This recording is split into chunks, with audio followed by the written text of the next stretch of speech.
Throughout our history, we consistently see that vast, sprawling empires rely on the meticulous work of clerks as much as armies.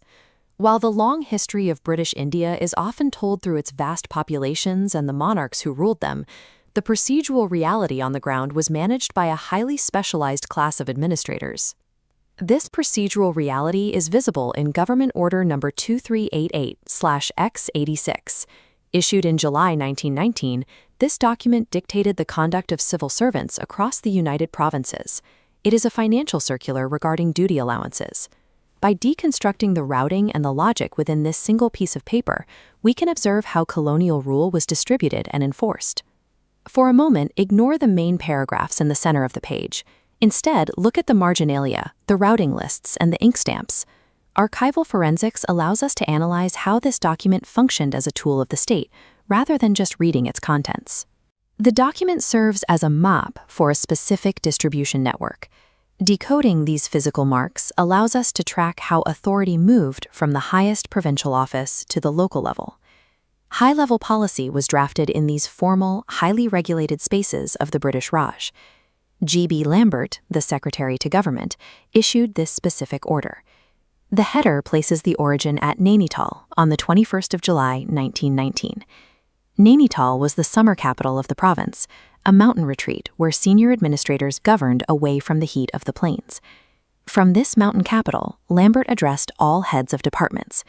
The order includes specific exemptions for branches like public works and irrigation, showing a targeted reach rather than a general one. This hierarchy allowed a single desk in a remote town to synchronize the entire provincial apparatus. This order was triggered by a specific problem in the provincial logic. Colonial officers were entitled to privilege leave, which often included specific financial duty allowances. However, the existing rules failed to define what happens if an officer's return from leave is described as uncertain. To understand the fix, we can look at the decision tree for granting leave. The system had to address the distinction between a certain return and an uncertain one. The government resolved this gap by treating uncertainty the same as a definitive will not return. Local authorities couldn't grant allowances without proof the officer would resume their post. The ruling prioritizes the protection of the Treasury over the individual compensation of the civil servant. These specific definitions serve as a regulatory barrier, preventing the state from paying out undefined liabilities. After defining the rule, the administration had to broadcast it. At the bottom of the first page is a secondary block of instructions. This marginal list identifies the departments receiving the order, including revenue, medical, and police. Managing a state of this size required preventing these separate, siloed branches from diverging in their financial practices. The financial department solved this by sending identical copies to every lateral branch at once. This represents horizontal integration. The central node broadcasts the instruction, ensuring every department adopts the same financial constraints simultaneously. This copying system ensured that the entire state operated on the same administrative timeline. On the second page, we see the path this copy took. The top section forwards it to the Accountant General. In the center is a purple ink stamp from the Inspector General of Prisons. The date shows August 2nd, 12 days after leaving Nainital. Below that stamp, a handwritten instruction directs the order further down to the individual superintendents of jails.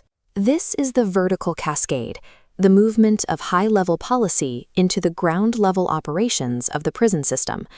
The purple stamp provides the evidence that the central government's instruction successfully reached the operational floor.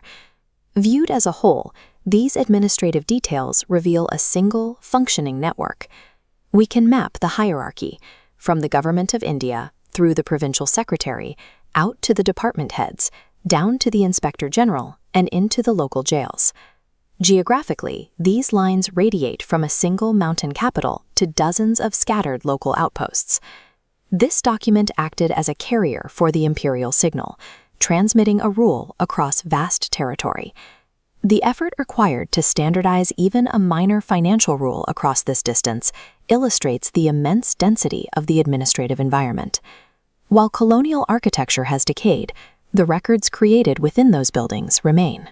This document is a physical record of a specific financial decision and a map of the network that enforced it.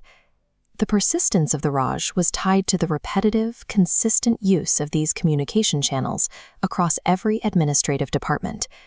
To understand historical power, one must look closely at the paperwork that distributed it.